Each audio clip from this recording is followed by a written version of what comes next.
comment le Saint-Esprit est venu me visiter pour me redonner l'enthousiasme que j'avais perdu.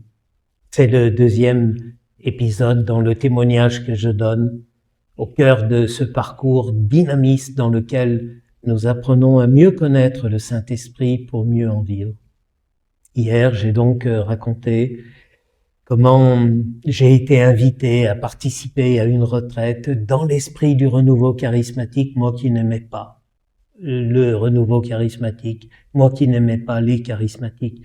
Mais comme je perdais mon enthousiasme et que j'étais appelé à une nouvelle mission, je me suis rendu à cette retraite.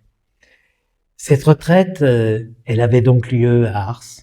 Et je pense que l'intercession du curé d'Ars n'est pas pour rien dans ce qui m'est arrivé. J'avais été ordonné à Ars 6 ans plus tôt. La retraite était prêchée par une femme. 50 prêtres réunis, et c'est une femme qui nous prêchait, une charismatique, mais une charismatique douce, une charismatique habitée, Georgette Blaquière. Ses enseignements étaient bienfaisants. Et puis, il y avait un laïc qui prêchait aussi avec elle. Alors lui, un déjanté du renouveau charismatique, Doudou. Il m'a souvent énervé dans ce qu'il disait, mais en même temps, ce qu'il disait me touchait au plus profond de moi-même. Les enseignements, les prières, les partages si profonds que nous avions entre prêtres m'a fait demander ce qu'on appelait l'effusion du Saint-Esprit, d'être renouvelé profondément par le Saint-Esprit pour que je puisse retrouver cet enthousiasme, cette ferveur, cette joie qui me quittait. Vous savez, on chantait « Jérusalem, quitte ta robe de tristesse ». Et moi, ces paroles, elles résonnaient très fort en moi. « Roger, quitte ta robe de tristesse ». Et j'ai donc demandé cette prière des frères pour être visité à nouveau par le Saint-Esprit. Ils ont prié pour moi d'une manière très fraternelle. Et rien ne s'est passé. Mais rien de rien. Pas la moindre émotion, pas la moindre chaleur, rien. Seulement, à la suite de cette prière, il y avait une nuit d'adoration qui avait été prévue. Moi, j'étais jeune à l'époque et il m'arrivait de passer des nuits entières à jouer aux cartes avec des copains. Alors je me suis dit, je peux passer toute la nuit en adoration.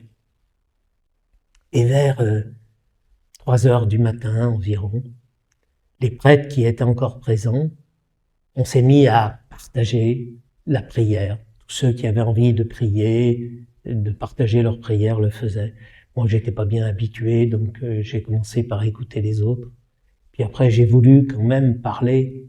Et là, je me suis rendu compte que je pouvais plus ouvrir la bouche. J'étais inondé par des larmes. J'ai versé toutes les larmes de mon corps. À un moment, j'ai dit, je voudrais bien parler, mais je peux pas parce que je pleure. Et là, le prêtre qui m'avait invité à la retraite est venu, il m'a pris dans ses bras et il m'a dit, ça a marché, mon petit, ça a marché. Je ne le savais pas, mais j'avais reçu ce très beau don du Saint-Esprit qui est le don des larmes. Ces larmes que j'ai versées avec une intensité que je n'avais jamais connue m'ont lavé de la tristesse qui habitait mon cœur. Et j'ai vu tout de suite qu'il s'était passé quelque chose parce que je devais prêcher à la messe le vendredi midi, qui était la messe de clôture de la retraite, sur un texte d'évangile difficile.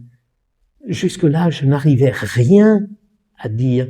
J'avais beau réfléchir, je trouvais rien à dire. Le texte me paraissait hermétique. Et là, j'ai dit, Saint-Esprit, maintenant que tu m'as visité, il faut que tu m'inspires les paroles que tu veux que je dise à mes frères. Et pour la première fois de ma vie, une homélie m'a été donnée. Et quand j'ai donné cette homélie à la messe, beaucoup de prêtres ont pleuré. Et vraiment, j'ai vu que quand on demandait au Saint-Esprit de nous inspirer les paroles qui convenaient, il était capable de donner à nos pauvres paroles humaines l'intensité d'un feu. Et j'ai compris que désormais, je ne devrais plus préparer mes homélies comme avant, en cherchant des idées dans ma tête ou dans des livres. Il fallait que je compte sur le Saint-Esprit. Et puis surtout, j'ai découvert que vraiment, cette tristesse était complètement partie de ma vie et que j'avais retrouvé ferveur et joie. Alors, je vous le dis tout de suite, hein, c'est pas tout réglé dans ma vie, je suis pas devenu parfait, il y a encore tellement de choses à transformer. Mon auréole ne vous éblouit pas, mais je peux le dire, il y a eu un avant et il y a eu un après. Voilà, je souhaite vraiment que chacun d'entre nous puisse faire cette belle expérience d'être renouvelé par le Saint-Esprit.